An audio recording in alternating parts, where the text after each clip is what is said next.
ছুটির দিন, বাসা থেকে বের হচ্ছি। এখন বেলা ৩টা বাজে। কোথায় যাচ্ছি বলছি।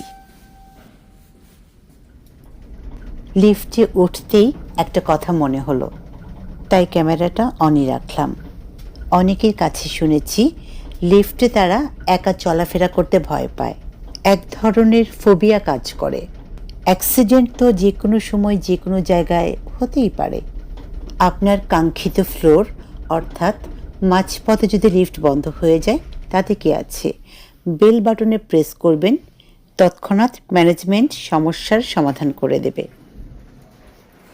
চলে এসেছি আমার পছন্দের একটি রেস্টুরেন্টে, যেখানে আমি বারবার খেতে আসি। রেস্টুরেন্টের নাম হচ্ছে জমজম টিক্কা অ্যান্ড কাবাব হাউস।